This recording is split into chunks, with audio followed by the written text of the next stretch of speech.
میں ان شواہد کی بنا پر یہ یقین رکھتا ہوں پورا ٹرکش بیلٹ سلسلہ مجددیہ نقشبندیہ کے ساتھ یہ پورا سلسلہ افغانستان سے چلیے ترکستان سے چل کر ترکی تک پورا یہ جو نان عرب ورلڈ ہے نان عرب مسلم ورلڈ وہ سلسلہ مجددیہ حضرت احمد سرہندی رحمت اللہ علیہ گردن نہ جھکی جس کے جہانگیر کے آگے جس کے نفس گرم سے ہے گرمی احرار یہ انہی کا سلسلہ ہے جو پورے ٹرکش بیلٹ میں آپ کو نظر آئے گا. پھر شاہ ولی اللہ جیسا مفکر. بہرحال یہ تمام شواہد ہیں اور میرے لیے تو سب سے بڑے شواہد جو ہے اب وہ احادیث دیکھیے جو حضور نے بیان فرمائی. جب یہ مارکا گرم ہوگا ایک حدیث ہے حضور فرماتے ہیں ابن ماجہ کی روایت ہے حضرت عبداللہ ابن حارث رضی اللہ تعالی عنہ سے یخرج ناس من المشرق یؤتون للمہدی یعنی سلطان ہی. جب اس عالم عرب میں دیکھیے ایک بات میں عرض کر چکا ہوں بڑی تلخ بات ہے عالم عرب ہمارا بہتر حصہ ہے افضل حصہ ہے ان کو اللہ نے فضیلت ہم سے بہت زیادہ دی ہے. سب سے بڑی فضیلت کہ محمد خود صلی اللہ علیہ وسلم عرب تھے یہ رتبہ بلند ملا جس کو مل گیا. پھر مستقل فضیلت اللہ کا کلام ان کی زبان میں موجود ہے مادری زبان. لہذا اگر انہوں نے کوتاہی کی انہوں نے پیٹھ دکھائی بہت بڑے مجرم ہیں اس میں کوئی شک نہیں. اور یہی وجہ ہے یہ سارے ملاحم وہی ہونے ہیں. ایسی ایسی بھاری جنگیں حضور فرماتے ہیں اتنے لوگ ہلاک ہوں گے کہ پرندہ اڑتا چلا جائے گا اترنے کی جگہ نہیں ملے گی لاشیں ہی لاشیں ہوں گی. یہ شکل ہونے والی ہے. اور میں تو چونکہ ایک مضمون اور کتابچے کی شکل میں بھی شائع ہو چکا ہے جس میں کہ حضور کی اس حدیث کے حوالے سے میری امت پر بھی وہ سب کچھ وارد ہوگا جو سابقہ امت پر ہوا اسی کے حوالے سے عرض کر چکا ہوں. اگر اس صدی میں ہولوکاسٹ میں 60 لاکھ یہودی مارا گیا ہے کوئی اسی کا دوبارہ چربا جو ہے امت مسلمہ پر بھی آنے والا ہے. لیکن اس کے بعد پھر ان کے لیے فوجیں جائیں گی مشرق سے. وہاں جو امام ہوں گے جو بھی ان کو لیڈ کر رہے ہوں گے حضرت مہدی. یہ تصور ذہن میں رکھیے ہمارے مابین اور عیسائیوں کے مابین حضرت مسیح کی ذات مشترک اگرچہ ان کا یہ عقیدہ ہے کہ وہ سولی دیے گئے فوت ہو گئے معاذ اللہ ثم معاذ اللہ پھر زندہ ہو کر آسمان پر گئے پھر آئیں گے. ہم کہتے ہیں نہیں وہ سولی دیے ہی نہیں گئے وہ زندہ آسمان پر اٹھائے گئے واپس آئیں گے. گویا کہ بہت حد تک اشتراک ہے لیکن ایک اختلاف بھی ہے. اسی طرح حضرت مہدی کے بارے میں شیعہ اور سنی تصورات میں اتفاق بھی ہے اختلاف بھی ہے. یقیناً امت مسلمہ امت عرب مجھے تو اقبال کا وہ شعر یاد آتا ہے خون اسرائیل آ جاتا ہے آخر جوش میں توڑ دیتا ہے کوئی موسیٰ طلسم سامری. تو کیا خون اسماعیل جوش میں نہیں آئے گا؟ حضرت اسماعیل کی نسل میں حضور اور حضور کی صاحبزادی حضرت فاطمہ رضی اللہ تعالی عنہا حضور نے فرمایا میری اس بیٹی کی نسل میں اللہ تعالیٰ ایک شخص کو اٹھائے گا جو اس وقت مسلمانوں کی قیادت کرے گا. یہ چیز ہمارے اور اہل تشیع کے مابین مشترک. فرق یہ ہے وہ سمجھتے ہیں کہ ان کے 12ویں امام کہ جو آج سے 1200 برس قبل روپوش ہو گئے تھے وہ ظاہر ہوں گے. ہمارے نزدیک نہیں. وہ پیدا ہوں گے نو مولود ہوں گے عام انسانوں کی طرح آئیں گے ہوں گے نسل فاطمہ میں سے رضی اللہ تعالی عنہا اور وہ اس وقت عربوں کی قیادت کریں گے. خون اسماعیل آ جائے گا آخر جوش میں اور کوئی حضرت مہدی وہ آئیں گے اور اٹھیں گے اور قیادت کریں گے دجال سے مقابلہ کریں گے اور اس ملاحم کے اندر قیادت فرمائیں گے. لیکن ان کی مدد کے لیے مشرق سے فوجیں آئیں گی. گویا کہ پہلے مشرقی کسی ملک میں یہ نظام قائم ہو چکا ہوگا کوئی ایسی طاقت وجود میں آ چکی ہوگی کہ جب وہاں بھٹی دہکے گی تو وہاں کے مسلمانوں کی امداد مشرقی ممالک سے جائے گی. اور ایک دوسری حدیث میں یہ تو ترمذی کی روایت ہے کتب حدیث میں تیسرے نمبر پر کتاب یہی ہے صحیح بخاری صحیح مسلم پھر یہ جامع ترمذی. اس میں حضرت ابو ہریرہ سے روایت ہے یخرج من خراسان رایات سود. خراسان میں بتا چکا ہوں حضور کے زمانے کا خراسان افغانستان کچھ حصہ پاکستان کا کچھ روسی ترکستان کی آزاد ریاستیں جو ابھی ہوئی ہیں تھوڑا سا حصہ ایران کا یہ خراسان بزرگ یہ اولڈ گریٹر خراسان. یہاں سے فوجیں چلیں گی سیاہ علم برآمد ہوں گے اور کوئی طاقت انہیں روک نہ سکے گی ان کا منہ پھیر نہ سکے گی. یہاں تک کہ وہ ایلیا حضور کے زمانے میں یروشلم کا نام تھا یہاں تک کہ ایلیا میں جا کر نصب ہو جائے. گویا کہ یہ جو ہمارے ہاتھ سے نکلا ہے قبضے سے پہلے بھی عربوں کے ہاتھوں سے نکلا تھا بیت المقدس یروشلم، عرب واپس نہیں لے سکے تھے، کرد خون صلاح الدین ایوبی اس نے واپس لیا، عربوں میں دم نہیں رہا تھا، عیاشیوں کی وجہ سے کھوکھلے ہو چکے تھے۔ میں تجھ کو بتاتا ہوں تقدیر امم کیا ہے، شمشیر و ثنا اول، طاؤس و رباب آخر۔ یہی وجہ ہے کہ تقریباً 20 صدی کے بعد ان کی حکومت ختم۔ آشمارا حق بود گر خون بارت بر زمین بر زوال ملک مستعصم امیر المومنین، یہ ہوا کہ نہیں ہوا؟ جبکہ آئے ہیں تاتاری ہورس، اور جنہوں نے کہ آخری خلیفہ بنو عباس اسے محل میں سے نکالا، ایک کھال کے اندر لپیٹ کر اور اپنے گھوڑوں کے سوؤں تلے کچل دیا۔ عرب معزول کر دیے گئے تھے، لیکن اب دوبارہ عربوں کو جب سہارا ملا ہے، لیکن اب بھی انہوں نے کہیں اسلام قائم نہیں کیا۔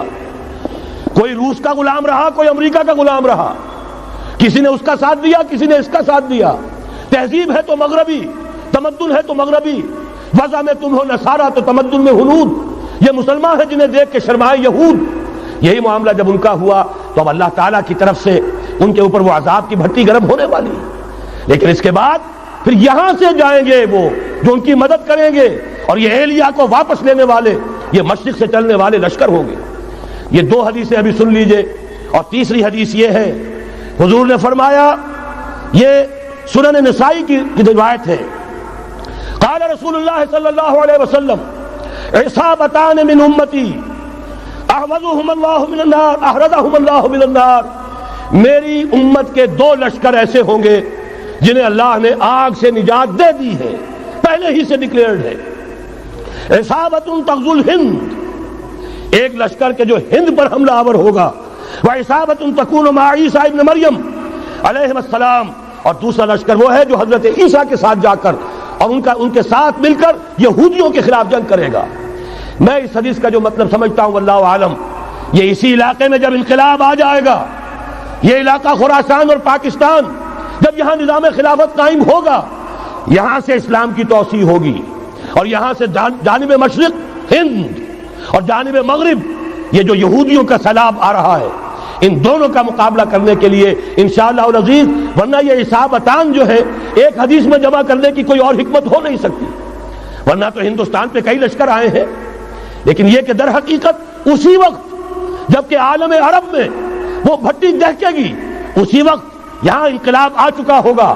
ایک طرف یہاں سے مدد کے لیے لشکر جائیں گے کہ جو مسلمان عرب جو ہیں ان کی مدد کریں گے، حضرت مہدی کے جھنڈے تلے لڑیں گے، حضرت مہدی کی حکومت کو مستحکم کریں گے، یؤتون للمہدی، دوسری طرف وہ ہندوستان کی طرف پیش قدمی کریں گے، اور یہیں سے جیسے اس وقت سیلاب نکلا تھا جزیرہ نما عرب سے، ایک داہنی طرف ایک بائیں طرف، ایران، افغانستان، ترکستان، ادھر مصر، لیبیا، الجزائر، مراکش، باریطانیہ، اسی طریقے سے انشاءاللہ اسی علاقے سے اس کا آغاز ہوگا اور بات آگے بڑھے گی۔ تو غرض اصل حاصل کیا ہے؟ یہ ہونا ہے، پچھلے آثار ثابت کر رہے ہیں کہ ہونا ہے، حضور کی احادیث بتا رہی ہے کہ یہی سے ہونا ہے۔ ہوا صرف یہ ہے ہم بھٹک گئے، ہمیں اپنی منزل یاد نہ رہی۔ میں تو بہرحال ان لوگوں میں سے ہوں جنہوں نے نعرے لگائے تھے پاکستان کا مطلب کیا، لا الہ الا اللہ۔ میں سن 46 میں یہاں حبیبیہ ہال میں قائد اعظم نے مسلم اسٹوڈنٹ فیڈریشن کے جس اجلاس کو خطاب کیا تھا، ضلع حصار سے جو 2 ڈیلیگیٹ آئے تھے ان میں سے ایک میں تھا۔ میں نے بہرحال اس تحریک میں بھی حصہ لیا ہے، ایک ننھے کارکن کی حیثیت سے لیا ہے، پھر حالات کو بدلتے اپنے آنکھوں سے دیکھا ہے، ہم کہاں سے کہاں جا پہنچے ہیں۔ ضرورت صرف اس بات کی ہے کہ آج ہمارا حال یہ ہے، ہماری قیادت، ہماری سیاست ان لوگوں کے ہاتھ میں ہے کہ وہ فریب خوردہ شاہی کے پلاح و کرگسوں میں اسے کیا خبر کہ کیا ہے، تب وہ تاب جاویدانہ، ان کی تہذیب مغربی، ان کی ذہنیت مغربی، ان کی وضاقتہ مغربی، ان کا تمدن مغربی، ان کی سوچ مغربی، ان کے سارے اطوار مغربی۔ لہذا در حقیقت ایک تو یہ کہ ان سے چھٹکارا پانا، اور دوسرے یہ کہ در حقیقت مغرب کی تمام طاقتوں کو للکارنے کے لیے اس قوم کے اندر سے جذبہ ایمان، جذبہ جہاد کو برآمد کرنا، یہ 2 کام ہیں جو کرنے ہیں، اور اگر ہم یہ کر لیں گے، جیسا کہ میں نے آیت آپ کو سنائی تھی، اللہ کا کوئی وعدہ غیر مشروط نہیں، ایمان اور عمل صالح، ایمان اور جہاد، یہ وعدے پورے کرو گے تو اللہ کا وعدہ بھی پورا ہوگا۔ لیکن ظاہر بات ہے جیسے یہودیوں نے یورپ کو فتح کیا اور آج وہ مغرب یہودیوں ہی کے زیر اثر ہمیں فتح کرنے پر تلا ہوا ہے. آج نوٹ کیجئے جس طرح 3 اطراف سے یہودیوں نے حملہ کیا یورپ پر، میں اس کا تذکرہ کر چکا ہوں، آج ہم پر بھی اسی طرح کا 3 pronged اٹیک ہے. نمبر 1، ایٹمی دانت نہ نکلنے پائیں اس قوم کے، رول بیک کرانے کے لیے خاموش ڈپلومیسی، اس کے ہتھ کنڈے، کہیں ان میں طاقت نہ ہو جائے، کہیں یہ چیلنج کرنے کی پوزیشن میں نہ آ جائیں، اپنے پاس ایٹمک ہتھیاروں کے انبار ہوں، لیکن کسی مسلمان ملک کے پاس آ گیا تو وہ اسلامک بام بن جائے گا. اگر وہ اسرائیل کے پاس ہے کوئی حرج نہیں، لیکن پاکستان کے پاس کسی صورت میں ہتھیار نہیں ہونا چاہیے. کمزور رکھو، ہمارے دستے نگر رہے، ہماری ہی مرضی پر، ہمارے چشم ابرو کے اشارے پر حرکت کریں. نمبر 2، اباحیت، بے حیائی، عریانی، فحاشی، اس کا سیلاب، اور سب سے بڑھ کر خاندانی نظام کو برباد کرنے کے لیے یہ بہبود آبادی کا پروگرام. اور دیکھیے جادو وہ جو سر چڑھ کر بولے، مسلمانوں کے ہاتھوں کرا رہے ہیں. قاہرہ میں کانفرنس کرائی ہے ایک مسلمان ملک میں، اور یہ کہ اس کو آرگنائز کرنے والی ایک پاکستانی مسلمان عورت. یہ ہے در حقیقت کہ وہ لوگ اگر کرنا بھی چاہتے ہیں تو اس کا الزام بھی براہ راست اپنے اوپر نہیں، بلکہ یہ کہ خود کوئی مسلمان ہو جو یہ کام کرے. اب جو سیلاب آئے گا جس کے لیے مدد بھی دی جا رہی ہے، اس سے ہمارے سارے بندے حیا ٹوٹ کر رہ جائیں گے، خاندانی نظام درم برم ہو کر رہ جائے گا. جو ابھی تک اللہ کا شکر ہے کہ ہمارے ملک کے اندر انٹیکٹ ہے کچھ اوپر کا طبقہ جو بالکل ہی مغربی تہذیب میں رنگا گیا ہے، ورنہ ہمارے ہاں خاندان کا نظام ابھی انٹیکٹ ہے. لیکن یہ کہ یہ سیلاب بھی بڑی شدت سے آ رہا ہے، یہ چیزیں بیک وقت کیوں ہو رہی ہیں. اور تیسرا اور سب سے زیادہ سٹل وار، سب سے زیادہ یوں سمجھیے کہ جو لطیف، جو کہ ایک طرح کا احسان جتایا جا رہا ہے، ڈالروں کی اب یلغار. اب یہاں پر امریکی سرمایہ، ڈالر چاہے مشرق سے آئے چاہے مغرب سے آئے، وہ یہودیوں کا اعلی کار ہے. آپ نے اگر $1 نوٹ کا اگر کبھی نقشہ دیکھا ہو، اس کے اوپر جو سگنیا بنا ہوا ہے، جو نشان ہے، وہ کیا ہے؟ پیرامڈ، احرام مصر. یہ کن کے لیے اہمیت رکھتے ہیں؟ ہزارہا یہودیوں کا خون اور ان کی ہڈیاں ان پیرامڈز کے تلے دبی ہوئی. جب یہ احرام بنائے گئے تھے، یہ یہودی وہاں غلامی کے دور میں تھے، بیگار ان سے لی جا رہی تھی. بڑے بڑے پتھر جب گرتے تھے تو پسنے والے یہودی ہوتے تھے. یہ ان کی اپنی جیسے ہولوکاسٹ، جیسے انہوں نے اس کو اپنا سمبل بنایا ہوا ہے، اسی طریقے سے پیرامڈ، مصر کا پیرامڈ، یہ گویا کہ ان کے اس زوال کا ایک نشان ہے. اور اس پر ایک آنکھ بنی ہوئی ہے، ایک آنکھ، کانے دجال کی آنکھ، وہ دیکھ رہی ہے. عجیب ہے یہ سمبل. نیچے لکھا ہوا ہے نووس آرڈو سکلورم، اور یہ در حقیقت 1776 جو نیچے لکھا ہوا ہے وہ رومن حروف کے اندر یہ 1776 ہے، جو میں بتا چکا ہوں آرڈر آف ایلومیناٹی وساپ نے قائم کیا تھا. عام دنیا یہ سمجھتی ہے کہ شاید یہ امریکہ کا یوم آزادی ہے، سن آزادی ہے. 1 مئی اس آرڈر آف ایلومیناٹی کی تاسیس 1 مئی کو ہوئی ہے. یہ 1 مئی جو منایا جاتا ہے، دھوکہ یہ دیا گیا ہے کہ یہ شکاگو کے جو مزدور ہیں ان کی یادگار ہے. حقیقت میں یہ 1 مئی اور 1776 آرڈر آف دی ایلومیناٹی کی تاسیس کی تاریخ ہے. یہ تمام معاملہ سمجھ لیجئے. ڈالر در حقیقت ہم نے ابھی تازہ ندائے خلافت میں نعیم صدیقی صاحب کی نظم شائع کی ہے. 45 برس بلکہ شاید اس سے بھی زیادہ عرصے کی پرانی نظم ہے جو ہم نے شائع کی ہے. ڈالر میرے اس دیش کو ناپاک نہ کرنا. اور میں تو انہیں داد دیتا ہوں جو کچھ انہوں نے، شاعر کہتے ہیں اس کو جو صاحب شعور ہے، اس صاحب شعور نے جو مشاہدہ کیا ہے کہ ڈالر آئے گا تو کیا آئے گا ہمارے ہاں، اس کے پوری داستان اس تازہ ندائے خلافت میں ہم نے نہ معلوم کہاں سے اس کو کھود کر نکلوایا ہے. ہم ان کا احسان مانتے ہیں کہ انہوں نے اپنی یہ پرانی نظم، اب ان کی جماعت تو سب بھول بھال گئی ان چیزوں کو، اسی لیے وہ اسے تج کر باہر بھی اب آ گئے. بہرحال ہمیں تو ان کی ایک ایک چیز جو ہے، مجھے تو وہ شعر آج کا اگر آپ نے جنگ کا میرا کالم پڑھا ہو، میری تو فکر کے اندر رچ بس گیا ہے. پاکستان کے بارے میں جب کہا تھا، اے آندھیوں سنبھل کے چلو اس دیار میں، امید کے چراغ جلائے ہوئے ہیں ہم.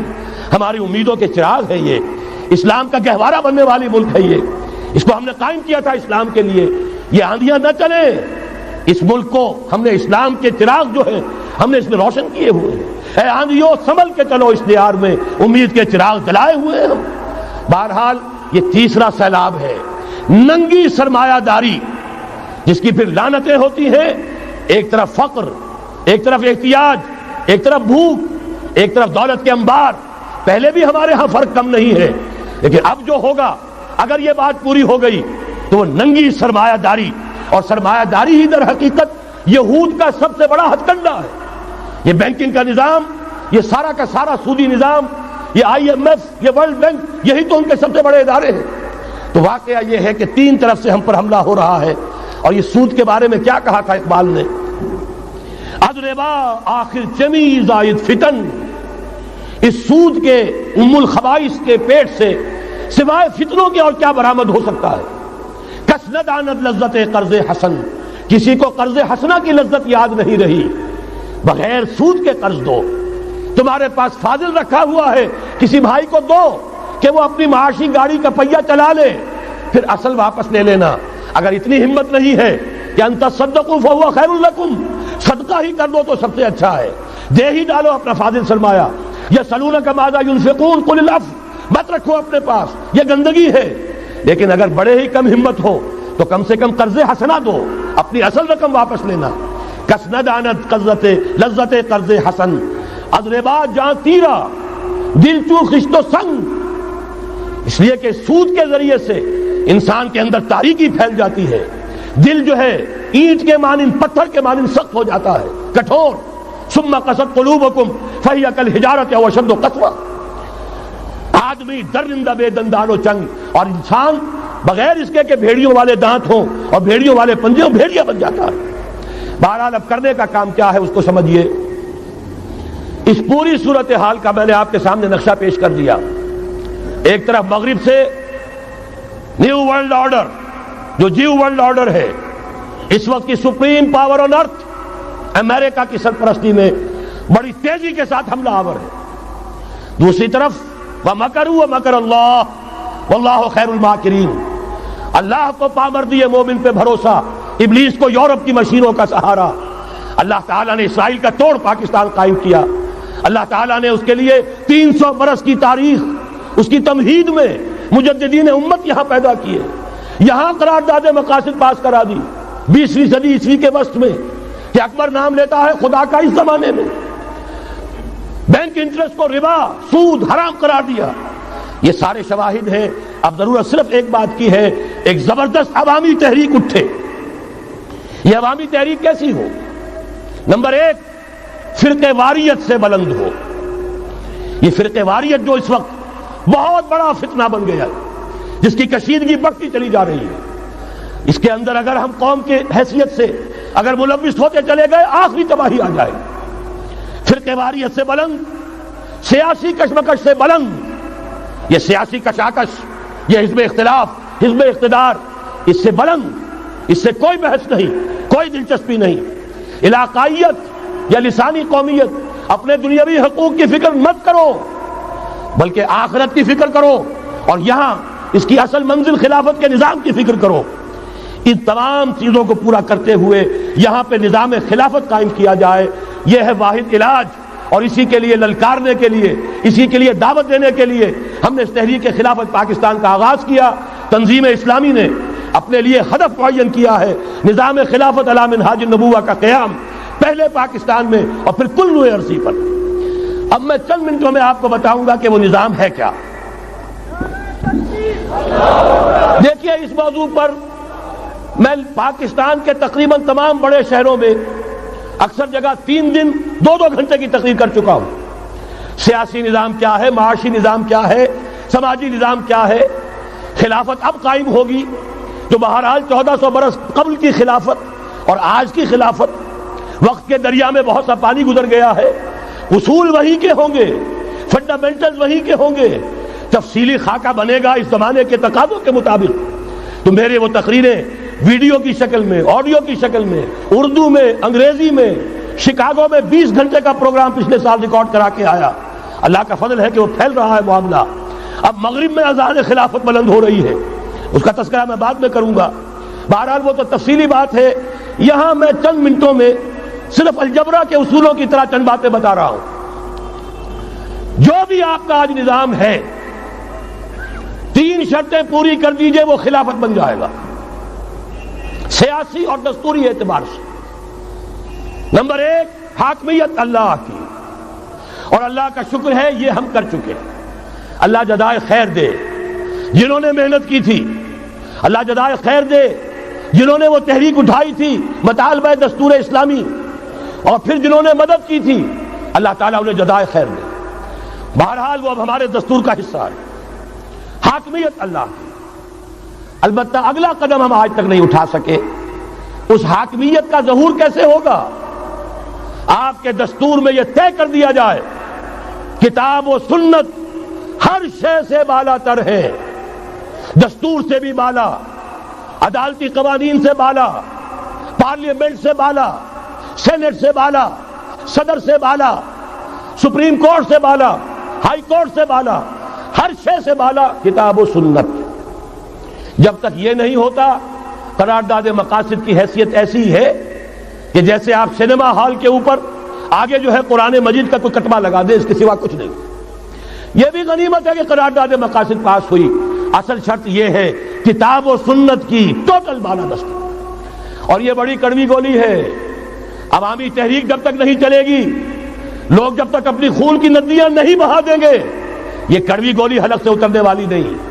یہ IJI کی حکومت میں نہیں اتری، اسلام کے نام پر اقتدار میں آئے، اسلام کے نام پر ISI نے IJI بنوائی، اسلام کے نام پر انہیں ووٹ ملے، 2/3 کی اکثریت ملی.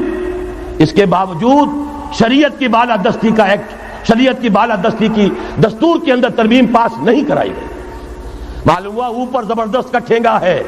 امریکہ کے سب پرستار ہیں، سب ڈرتے ہیں، سب کے لیے سب کو نظر آتا ہے بالآخر جو ہے اسی کے پاس جانا ہوگا، چاہے وہ نواز شریف ہو اور چاہے وہ بے نظیر ہو.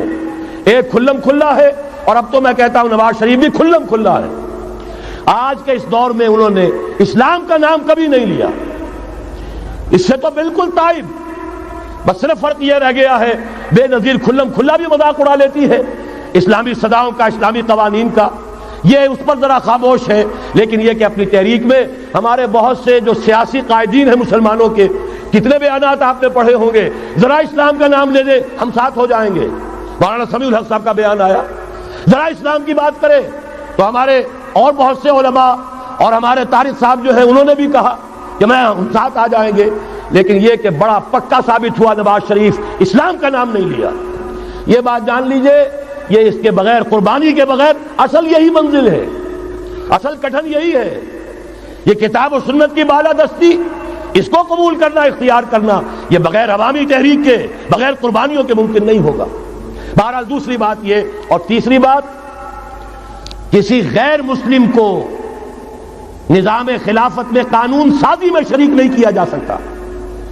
جس قانون کی بنیاد کتاب و سنت، جو نہ کتاب کو مانے نہ سنت کو مانے، اس کا اس ملک کی قانون ساز اسمبلی میں جانے کا مطلب کیا ہے؟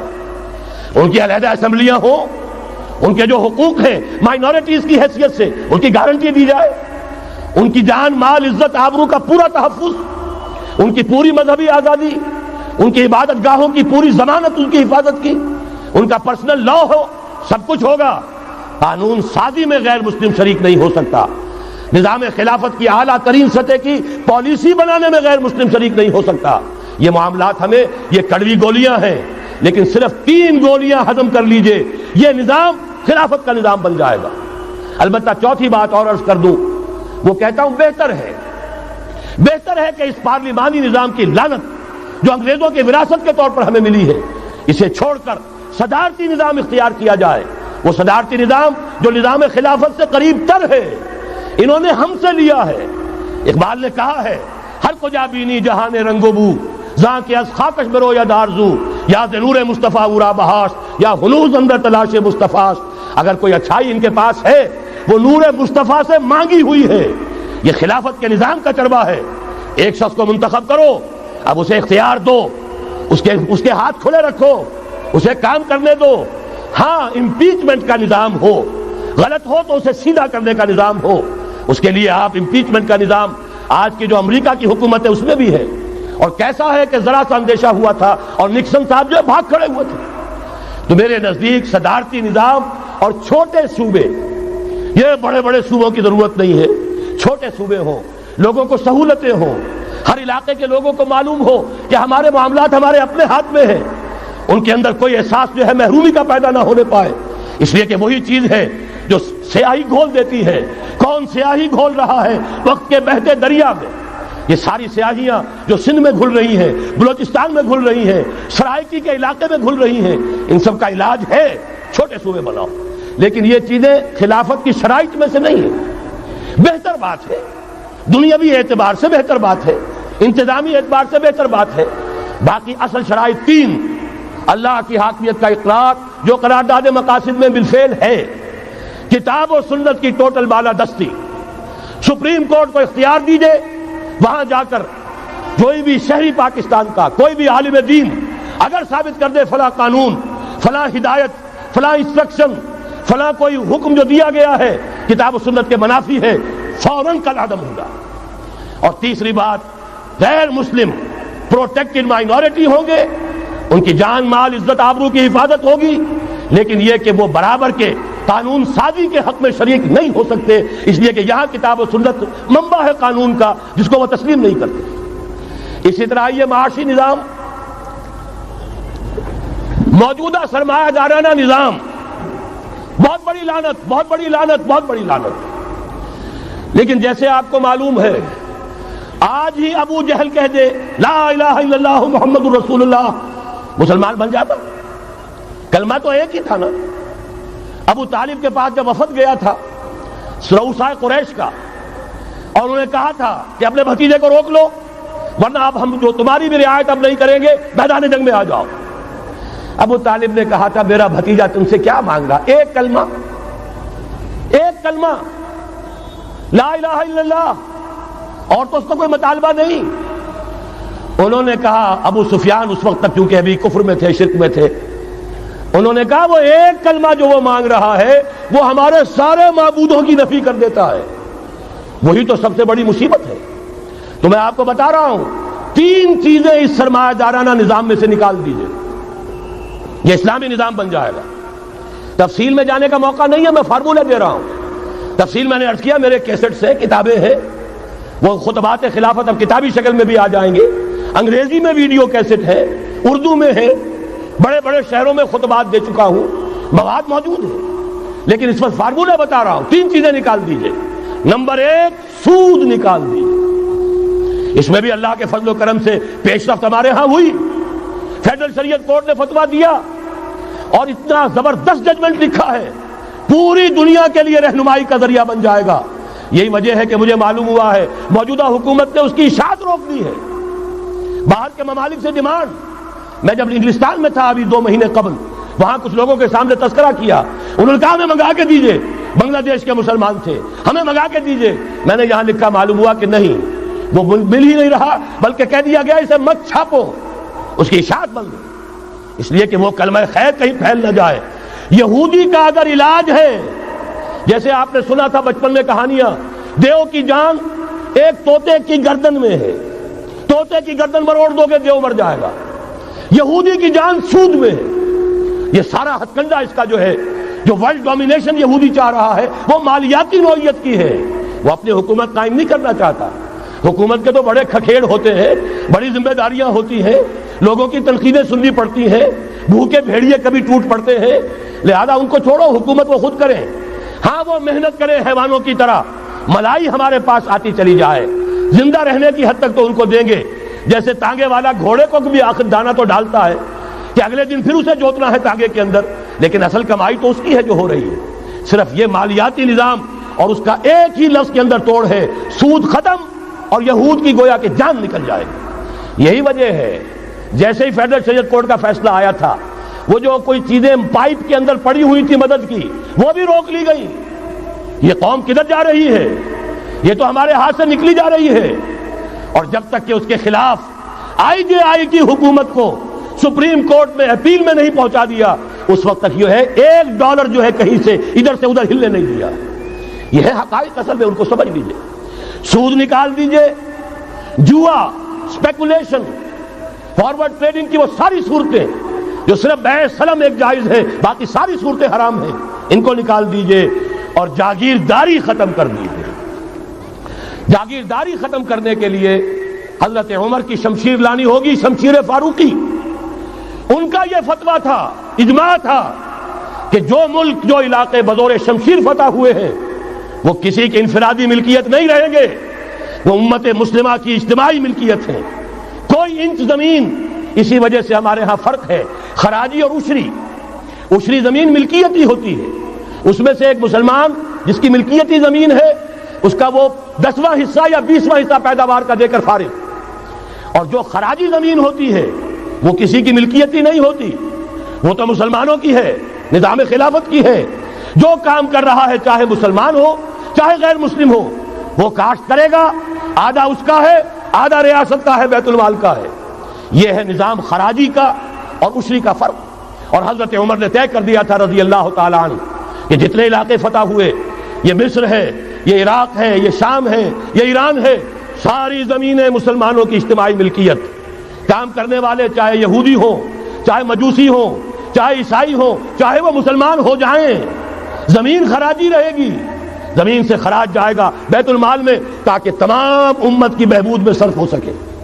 3 کام کر دیجئے، باقی ساری market forces, free economy, personal incentive, personal ownership, ساری چیزیں، سارے اصول جس کی وجہ سے کہ سرمایہ داری کو فتح حاصل ہوئی ہے کمیونزم کے اوپر، وہ سارے اصول اسلام کے اندر موجود ہیں۔ لیکن سود نکال دو، جوا نکال دو، جاگیرداری نکال دو، اب آؤ اوپن کمپٹیشن، سرمایہ کاری کرو۔ ابھی آپ نے نظم پڑھی، سرمایہ داری کو ختم کرنا ہے، سرمایہ کاری کو فروغ دینا ہے، یہ ہے اسلام کا نظام معیشت۔ البتہ اس میں چوتھی چیز، کفالت عامہ کے لیے زکوٰۃ کا نظام مکمل قائم کرو۔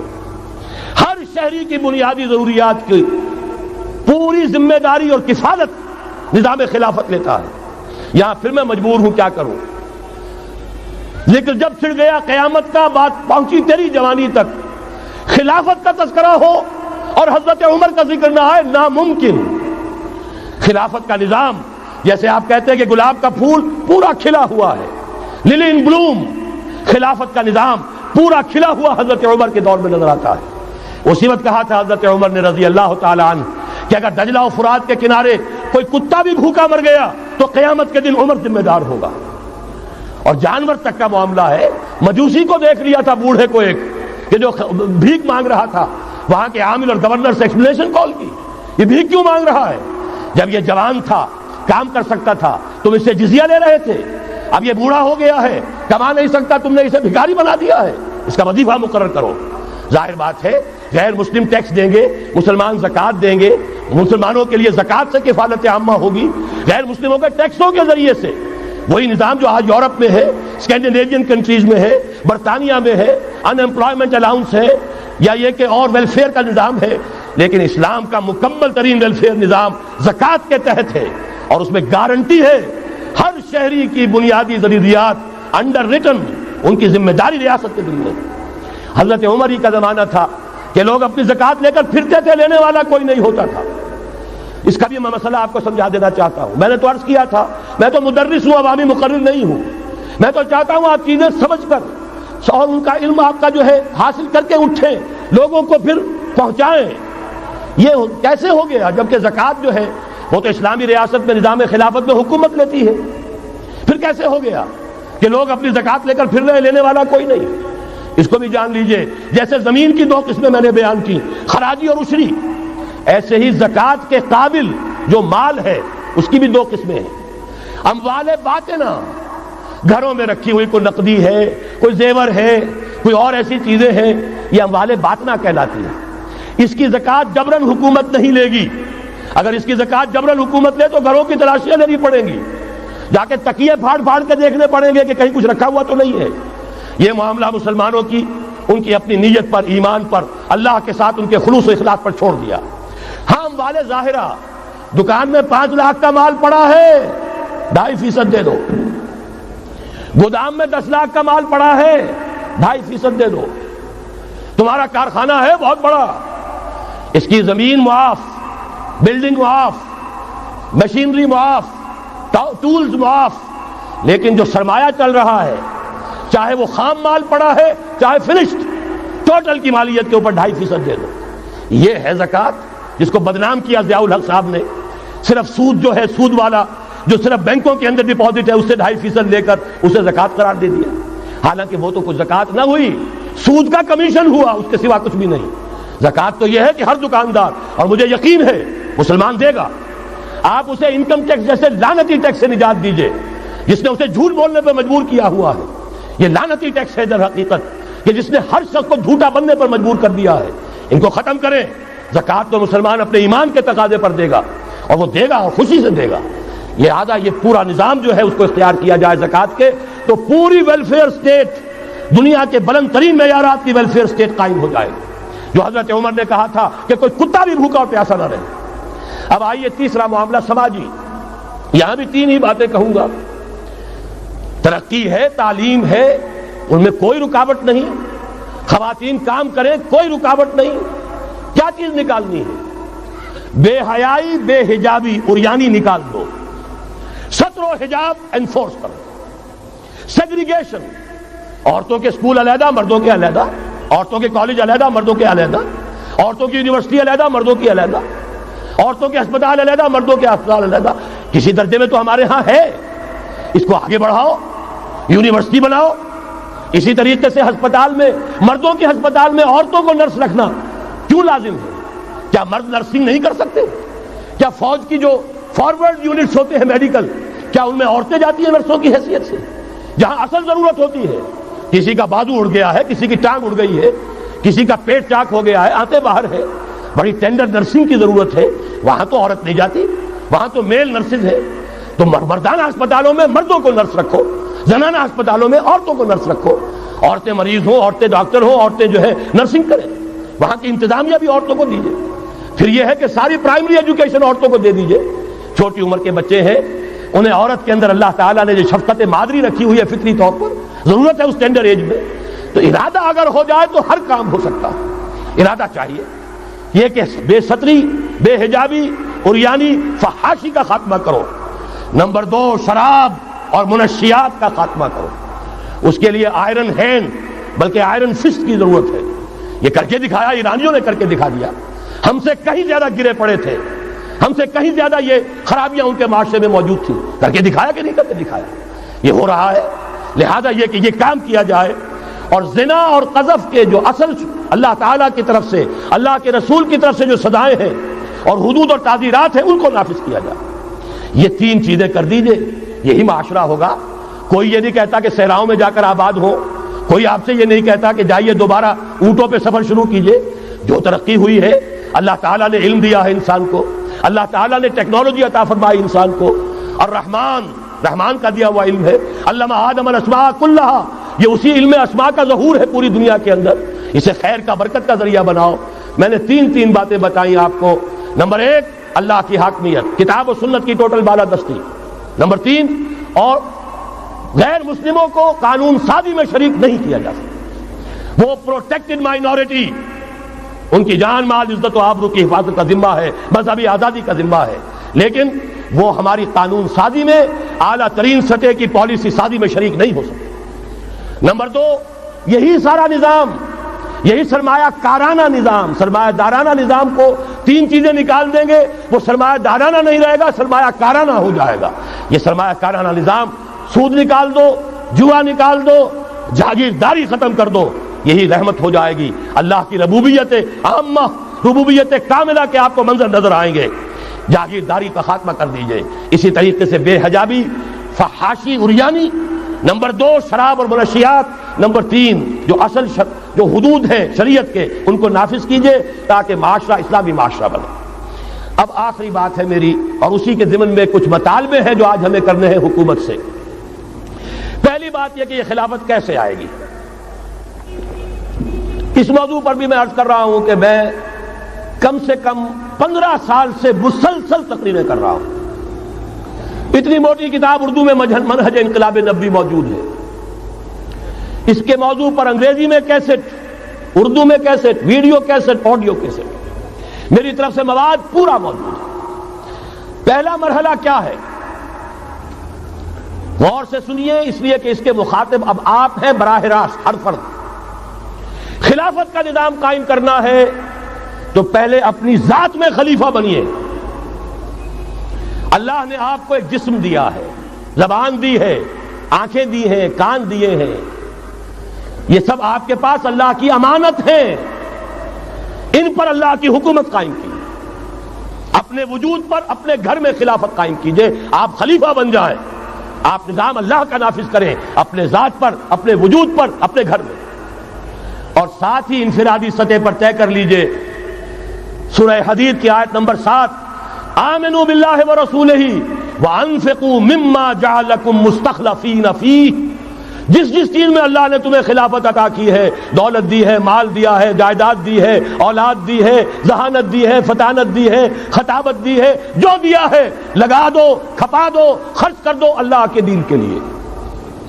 یہ ہے پہلی خلافت، اپنے وجود پر اللہ کی حکومت قائم کرو، اپنے گھر میں اللہ کی حکومت قائم کرو، اپنی معاشرت اسلامی بناؤ، اپنے معاش کو اسلامی بناؤ، اور جو کچھ اللہ نے دیا ہے، جسم و جان کی توانائیاں ہوں، صلاحیتیں ہوں، قوتیں ہوں، مال ہو، اولاد ہو، لگا دو، کھپا دو، صرف کر دو اللہ تعالیٰ کے دین کے غلبے کے لیے۔ یہ ہے انفرادی خلافت۔ جان لیجئے جب تک افراد اس خلافت کا حق ادا نہیں کریں گے، اجتماعی خلافت کبھی نہیں آئے گی۔ آرزویں کرتے رہیے، لیس بامانیکم ولا امانی اہل الکتاب، نہ تمہاری خواہشوں سے کچھ ہوگا نہ اہل کتاب کی خواہشوں سے ہوگا۔ انہوں نے بھی کیا ہے تو بڑے پاپڑ بیل کر کیا ہے جو کچھ کیا ہے، اور تمہیں بھی کرنا ہوگا تو بڑی طاقت صرف کر کے اور محنت کر کے، قربانیاں دے کر کرنا ہوگا۔ یہ محض دعاؤں سے بھی نہیں ہو سکتا، دعائیں منہ پر دے ماری جاتی ہیں۔ جو کچھ کر سکتے ہو کر گزرو، پھر دعا مانگو، دعا قبول ہوگی۔ اگر یہ نہیں ہے تو دعا منہ پر دے ماری جائے۔ لہذا اگر کام کرنا ہے، تیسری بات، محض دعوت و تبلیغ اور نصیحت اور وعظ سے نہیں ہوگا۔ اگر محض دعوت اور تبلیغ اور تعلیم اور تربیت اور وعظ اور نصیحت سے ہو جاتا تو حضور صلی اللہ علیہ وسلم مسلمان تو کجا کسی کافر کے خون کا ایک قطرہ زمین پر نہ گرنے دیتے۔ آپ سے زیادہ رؤوف اور رحیم کون ہوگا؟ لیکن آپ نے بھی ہاتھ میں تلوار لی ہے۔ وانزلنا الحدید، ہم نے لوہا اتارا ہے، فیہ باس شدید، اس میں جنگ کی صلاحیت ہے، ومنافع للناس، لوگوں کے لیے اور فائدے بھی ہیں، توا پر ہاتھ پھکنی چمٹا بھی بنا لیتے ہو، لیکن اصل میں یہ ہے جنگ کے اسلحہ کے لیے، اور یہ تمہیں اس لیے دیا گیا وَلِيَعْلَمَ اللَّهُ مَن يَنصُرُهُ وَرُسُلَهُ بِالْغَيْبِ، کون ہے جو اس ہتھیار کو ہاتھ میں لے کر کھڑے ہوں اور اللہ اور اس کے رسولوں کی مدد کرے۔ اللہ اور رسول کی مدد سے مراد کیا؟ اس کا نظام خلافت قائم۔ تو محض دعوت و تبلیغ سے نہیں ہوگا، اور انتخابات سے تو بالکل نہیں ہوگا۔ یہ تو یوں سمجھیے کہ واقعہ یہ ہے کہ اگر آپ مجھ سے پوچھیں، سب سے بڑا صدمہ جو مجھے ہے، سب سے بڑا صدمہ وہ ان مذہبی جماعتوں کے کردار کی وجہ سے ہے جنہوں نے اس ملک میں آ کر سیاست کی کشاکش اور انتخابی سیاست کے اندر اپنا سارا وقت، ساری توانائیاں ضائع کر دی، کچھ حاصل نہیں ہوا، گھٹی میں ایسا پڑ گیا ہے، کچھ چسکے ایسے لگ گئے ہیں، کچھ وی آئی پی ٹریٹمنٹ، میں نے بھی 2 مہینے مزہ چکھا اس لیے جانتا ہوں۔ اللہ تعالیٰ جو ہے اس طرح کے تجربات کرا دیتا ہے، ورنہ کیسے اندازہ ہو؟ وی آئی پی علیحدہ اتر رہے ہیں، آپ کے لیے گاڑی آپ کے بالکل دروازے پر کھڑی ہوئی ہے، سیڑھی سے اترے آپ جہاز کے اور گاڑی موجود ہے، یہ ساری وی آئی پی ٹریٹمنٹ مل رہا ہے، اور یہ کوریڈورز آف پاور میں گھومنا پھرنا، ان جاگیرداروں کے ساتھ بیٹھنا، ان کے سے ولیمے کرنا، ان کے سے ٹھاٹ، ظاہر بات ہے ان کے ولیموں میں جائیں گے تو انہیں بھی بلائیں گے، ویسے ہی کرنے پڑیں گے، پھر لاکھوں کروڑوں آپ بھی خرچ کریں گے۔ یہ ساری لعنتیں جو آئی ہیں مذہبی جماعتوں کے اندر، یہ صرف اس انتخابی سیاست کی وجہ سے۔ میں بڑے صدمے سے عرض کر رہا ہوں، واقعہ یہ ہے میرے نزدیک اس ملک میں اسلام کے نہ آنے کا پہلا مجرم مسلم لیگ نہیں ہے، پہلی مجرم وہ جماعتیں ہیں جنہوں نے اپنا سارا وقت انتخابی سیاست میں اور اقتدار کی کشاکش میں صرف کر دیا ہے۔ مسلم لیگ کا بہت بڑا احسان، قائد اعظم کا بہت بڑا احسان، انہوں نے آپ کو ملک لے دیا، اس سے زیادہ کا نہ ان کا دعویٰ تھا نہ ان سے توقع ہو سکتی تھی۔ پیر جماعت علی شاہ نے یہ کہا تھا، میں ان کے قول کا بہت بڑا قائل ہوں، ان کی ذہانت اور فطانت کا۔ جب ان سے کہا گیا ہے رحمت اللہ علیہ کہ آپ اتنے بڑے، آپ مقتدا ہیں، مرشد ہیں، اتنی بڑی روحانی شخصیت ہے، ایک داڑھی ملے کے ہاتھ پر بیعت کر لی آپ نے، یہ اشارہ تھا قائد اعظم کی طرف۔ حضرت پیر جماعت علی شاہ رحمۃ اللہ علیہ نے فرمایا بھائی میں نے اس کے ہاتھ پر بیعت نہیں کی، میرا تو مقدمہ ہے ایک قومی مقدمہ ہے ہندو قوم کے ساتھ، اور مجھے اس مقدمے کے لیے ایسا وکیل چاہیے جس میں دو وصف موجود ہو، مہارت پوری ہو، قانون کو جانتا ہو، ماہر ہو، اور دوسرے یہ کہ بکنے والا نہ ہو۔ میں نے اپنے قومی مقدمے کے لیے وکیل کیا ہے محمد علی جناح۔ ظاہر بات ہے 100% بات صحیح، اور ان کے اس کردار کو دشمنوں نے مانا، نہرو نے، گاندھی نے، ان کے بڑے بڑے دشمنوں نے مانا۔ یہ شخص جو کہتا ہے he means what he says، یہ جو کہتا ہے وہی اس کے دل میں ہوتا، اس کے ہاں کوئی ہیر پھیر نہیں ہے۔ بہرحال انہوں نے ملک لے دیا، یہ بہت بڑا احسان۔ آگے کام تھا رجال دین کا۔ رجال دین یا تو لگے رہے صرف اپنے مدرسوں میں اور خانقاہوں میں، تبدیلی کا احساس ہی نہیں ہوا کہ کتنا بڑا انقلاب آ گیا ہے، اب ہم انگریزی دور میں نہیں ہیں، اب یہ ایک مسلمانوں کی حکومت بن گئی ہے، اب تو توانائی ہونی چاہیے اس کو اسلامی بنانے کے لیے۔ اور جو جماعتیں چلی گئی انتخابات میں، واقعہ یہ ہے کہ سب سے گھناؤنا کردار اور اس ملک میں اسلام کے آنے میں جو بھی رکاوٹ رہی ہے، سب سے بڑا فیصلہ کن رکاوٹ کا معاملہ ان مذہبی جماعتوں کا کردار۔ اس سے ہٹ کر کیا کرنا ہے، میں نے عرض کیا پہلے، اور یہ میں آپ سے کہہ رہا ہوں، خدا کے لیے سوچئے، آج کی رات جا کر سوچئے، خلیفہ بننا ہے اپنی ذات میں، اپنے وجود پر خلافت قائم کیجئے، اپنے گھر میں خلافت قائم کیجئے، توبہ کیجئے اللہ کی جناب میں، یا ایھا الذین آمنوا توبوا الی اللہ توبۃ نصوحا، بڑے خلوص کے ساتھ توبہ کیجئے، اپنی معاشرت کو، معیشت کو درست کیجئے، اور یہ کہ اپنا تن من دھن، ان صلاتی و نسکی و محیای و مماتی للہ رب العالمین، اس کا فیصلہ کیجئے۔ یہ پہلا مرحلہ ہے بڑا کڑوا، بڑا بھاری، لیکن یہ بھی میں آپ سے عرض کر دوں، جو ارادہ کر لے اس کے لیے بہت آسان، اللہ تعالیٰ کی مدد آتی ہے۔ تم کرو ہمت، توفیق ہم دیں گے، تم کرو فیصلہ، تحصیل ہماری طرف سے ہوگی، آسانی ہماری طرف سے ہوگی۔ فَسَنُيَسِّرُهُ لِلْيُسْرَىٰ، آسانی کے لیے آسان کرتے چلے جائیں گے۔ جو پہاڑ نظر آتے ہیں شروع میں، معلوم ہوتا ہے پہاڑ نہیں، ریت کے ٹیلے تھے، ہمارے قدموں تلے بکھر کر رہ گئے ہیں۔ کر کے دیکھیے، ارادہ کیجئے، عزم کیجئے، طے کیجئے، ان صلاتی و نسکی و محیای و مماتی للہ رب العالمین، اور میرے پاس جو کچھ ہے وہ مجھ سے میرے خدا کا ہے، مجھے اسی کے لیے صرف اپنی زندگی کا تار برقرار رکھنے کے لیے جو ناگزیر ضرورت ہے وہ پوری کرو، باقی لگا دو، کھپا دو۔ آمنوا باللہ ورسولہ وانفقوا مما جعلکم مستخلفین فیہ، جس چیز میں خلافت دی ہے خرچ کر دو۔ دوسرا مرحلہ، یہ خلفاء، ابھی انصاری صاحب نے وہ آیت آپ کو سنائی تھی، ثم جعلناکم خلائف، خلائف جمع ہے خلیفہ کی، ہر مسلمان خلیفہ ہے، یہ سمجھ لیجیے اچھی طرح۔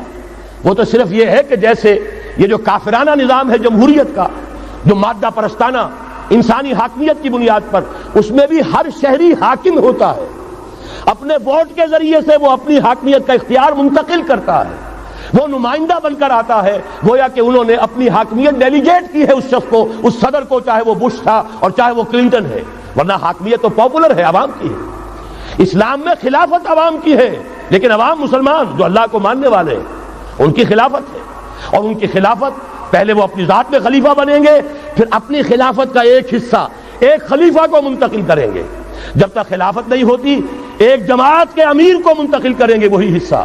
علیکم بالجماعہ، طاقت بنو، قوت بنو، علیکم بالجماعہ، ید اللہ علی الجماعہ، اللہ کی تائید، اللہ کی نصرت، اللہ کی طرف سے برکت جماعت پر آتی ہے، افراد پر نہیں آتی۔ جمع ہو جاؤ۔ حضرت عمر نے تو جو اثر نقل فرمایا وہ آخری درجے کا ہو سکتا ہے، لا اسلام الا بالجماعہ، ولا جماعہ الا بالامارہ، ولا امارہ الا بالسماع، ولا سماع الا بالاطاعہ۔ اسلام ہے ہی نہیں جماعت کے بغیر، اور جماعت نہیں ہے امارت کے بغیر، امارت بغیر اس کے بغیر نہیں ہو سکتی کہ ان کا حکم سنو، اور سننے کا کچھ حاصل نہیں جب مانو نا۔ اسی لیے فرمایا آمرکم بخمس، مسلمانوں میں تمہیں 5 باتوں کا حکم دے رہا ہوں، اللہ امرنی بہن، اللہ نے مجھے ان کا حکم دیا ہے، بالجماعت والسمع والطاعت والہجرت والجہاد فی سبیل اللہ۔ تفصیل میں جانے کا موقع نہیں۔ دوسرا مرحلہ جماعت، ہم نے اسی اصول پر تنظیم بنائی، ہم نے اسی لیے اس کی بیعت کا نظام قائم کیا۔ نحن الذین بایعوا محمدا علی الجہاد ما بقینا ابدا، صحابہ کہتے ہیں بایعنا رسول اللہ صلی اللہ علیہ وسلم علی السمع والطاعت فی العسر والیسر والمنشط والمکرہ وعلی حسرۃ علینا وعلی لا ننازع الامر اہلہ وعلی ان نقول بالحق اینما کنا لا نخاف فی اللہ لومۃ لائم۔ پھر صدمے کی بات کہہ رہا ہوں، کوئی مذہبی جماعت سوائے تنظیم اسلامی کے نہیں ہے جس نے اس مسنون طریقے تنظیم کو اختیار کیا ہو۔ اللہ کا شکر ادا کرتے ہوئے کہہ رہا ہوں، تحدیثاً للنعمہ کہہ رہا ہوں، اس بیعت کی سنت کو تازہ کیا ہم نے، جماعت بنائی ہم نے۔ ہمارے ہاں بیعت رہ گئی تھی صرف پیری مریدی کی بیعت، صرف اصلاح نفس کی بیعت۔ اصل بیعت وہ در حقیقت جو مسنون بیعت ہے وہ بیعت جہاد ہے، وہ بیعت جماعت ہے، تاکہ اللہ کے دین کو قائم کرنے کے لیے، خلافت کو برپا کرنے کے لیے اجتماعی جد و جہد کی جا سکے۔ اس کے بعد یہ جماعت کیا کرے گی؟ وَلْتَكُن مِّنكُمْ أُمَّةٌ يَدْعُونَ إِلَى الْخَيْرِ وَيَأْمُرُونَ بِالْمَعْرُوفِ وَيَنْهَوْنَ عَنِ الْمُنكَرِ۔ انتخابات نہیں لڑے گی، کسی کو کندھا دے کر اوپر نہیں پہنچائے گی، پھر اس کی ٹانگ گھسیٹ کر نیچے نہیں گرائے گی۔ یہ دھندے نہیں کرنے، یہ کھیل نہیں کرنے، ادھر جانا ہی نہیں۔ یہ تو ایک ہی تھیلی کے چٹے بٹے، یہ ایک ہی نظام، دونوں امریکہ کے یکساں غلام، دونوں جو ہے اسی سیکولرزم کا دودھ پی کر، سود کا دودھ پی کر کوئی جمع ہوا ہے، اور کوئی جاگیرداری کی گھٹیاں اس کی گھٹی میں پڑی ہوئی ہیں، یہ اس کی پیداوار ہے۔ ان میں سے کسی کے ساتھ کوئی خیر نہیں ہے، لیکن یہ ہے کہ الیکشن تو جب بھی کراؤ گے وہی آئیں گے۔ لاکھ آپ تیسری قوت بننے کی امید میں ایئر مارشل اصغر خان بوڑھے ہو گئے، دور اسکار ہوئے، از عمر رفتہ ہوئے۔ اب قاضی حسین احمد صاحب تیسری قوت بننے کی فکر میں آئے تھے، کبھی وہ طاہر القادری صاحب تیسری قوت بننے کی فکر میں آئے تھے۔ جب تک یہاں جاگیردارانہ نظام ہے، کون سی تیسری قوت آ سکتی ہے؟ مت ماری گئی ہے، عقلیں جو ہیں بیچ کھائی ہیں، کیا ہوا ہے؟ کبھی تو آخر ہوش آنا چاہیے۔ یہ وہی آئیں گے، ایک لغاری نہیں دوسرا لغاری، ایک مداری نہیں دوسرا مداری، یہ تو وہی آئیں گے، انہی کا کھیل ہے۔ ایک بہت بڑا تمندار سر جمال خان لغاری، اس کا پوتا آج ہے آپ کا صدر۔ ایک اور بہت بڑا تمندار، دونوں سر تھے، سر شاہ نواز بھٹو، اس کی پوتی وزیر اعظم۔ یہ تو ان کا جو ہے میوزیکل چیئرز کا گیم ہے۔ تم نے خامخواہ جا کر اپنے آپ کی اپنی عزت کا بھی ڈھیلا کرایا، اپنی جو ہے وہ اوقات ضائع کیے ہیں۔ اس کی بجائے کرنا کیا ہے؟ نہیں عن المنکر، بدی سے روکو۔ جب تک طاقت نہیں ہے کافی، طاقت فراہم کرتے رہو، جمع کرو۔ اعدوا لهم ما استطعتم، اپنی نفری بڑھاؤ، تربیت بڑھاؤ، ایثار اور قربانی کا مادہ بڑھاؤ، نظم کی پابندی کا جذبہ بڑھاؤ، بڑھاتے رہو بڑھاتے رہو۔ با نشہ درویشی در ساز و دمادم زن، چون پختہ شوی خدرا بر سلطنت جم زن۔ جب طاقت کافی ہو جائے اب میدان میں آؤ، للکارو، کہو اب نہیں چلنے دیں گے اس حرام کام کو، نہیں چلنے دیں گے اس ملک میں سود کو، نہیں چلنے دیں گے اس ملک میں جاگیرداری کو، نہیں چلنے دیں گے یہاں بے حیائی اور فحاشی کو۔ گھیراؤ کریں گے، پکیٹنگ کریں گے، کسی کی جان اور مال کو نقصان نہیں پہنچائیں گے، اداروں کا گھیراؤ ہوگا، ان تمام چیزوں کی برائیوں کا استحصال ہوگا۔ پھر گولیاں چلے، سینوں پر کھائیں گے، اللہ وہ دن لائے اور ہمیں اس کے لیے اہل بنائے۔ شہادت ہے مطلوب و مقصود مومن، نہ مال غنیمت نہ کشور کشائی، اس کے سوا کوئی راستہ نہیں ہے۔ اس کے بغیر جو بھی خواب دیکھتا ہے جنت الحمقاء میں رہتا ہے، یا اپنے آپ کو دھوکہ دے رہا ہے، یا دوسروں کو دھوکہ دے رہا ہے، اور کوئی امکان نہیں ہے۔ ایک ہی راستہ ہے۔ اگر محمد الرسول اللہ اور ان کے ساتھیوں کو انہی وادیوں میں سے گزرنا پڑا، اگر طائف کا پتھراؤ محمد الرسول اللہ کو اپنے جسم اطہر پر جھیلنا پڑا، دندان مبارک محمد الرسول اللہ کے شہید ہوئے، خون کا فوارہ ان کا چھوٹا، سینکڑوں صحابہ جن میں حضرت حمزہ جیسے بھی ہے، اسد اللہ و اسد الرسول، جن کی لاش کا نقشہ ابھی آپ نے سنا، ناک کٹی ہوئی ہے، کان کٹا ہوا ہے، پیٹ چاک کر کے کلیجہ چبایا گیا ہے۔ حضور کو جو صدمہ ہوا ہے، مدینے جب واپس گئے ہیں، انصار کے گھروں سے عورتوں کے بین کرنے کی آوازیں آئیں، اس وقت تک حرمت نہیں ہوئی تھی، اور عربوں کا رواج تھا جیسے ہمارے ہاں دیہات میں جس طرح خواتین نوحے کرتی ہیں، بین کرتی ہیں، اس وقت تک وہاں ان کے ہاں بھی رواج تھا، تو وہاں ہو رہا تھا۔ 70 صحابہ شہید ہوئے تھے۔ وہ کوئی ہر شہید کسی کا بیٹا تھا، کسی کا شوہر تھا، کسی کا بھائی تھا، کسی کے ساتھ کوئی اور رشتہ تھا، پورا مدینہ جو ہے ماتم کدا بنا ہوا تھا۔ اس وقت حضور کی زبان سے بھی الفاظ نکل گئے، اما حمزہ تو فلا بواکی لہو، ہائے حمزہ کے لیے تو کوئی رونے والیاں بھی نہیں۔ تب انصار نے اپنے گھروں سے بھیجا خواتین کو حضرت صفیہ رضی اللہ تعالی عنہا کے ہاں، وہاں جاؤ اور تعزیت کرو۔ یہ ساری وادیاں ہیں جو طے کی ہیں محمد الرسول اللہ والذین معہ۔ سفر تبوک ہوا ہے جسے جیش العسرہ کہا گیا ہے۔ ایسا مرحلہ بھی آیا ہے 3 مجاہدین کو 24 گھنٹے کے راشن میں ایک کھجور ملی، ایک کھجور، 24 گھنٹے کا راشن۔ ان لوگوں نے یہ قربانیاں دی ہیں، اس کے بغیر نہیں ہوگا۔ تو ظاہر بات ہے اس کے لیے پہلے تیاری۔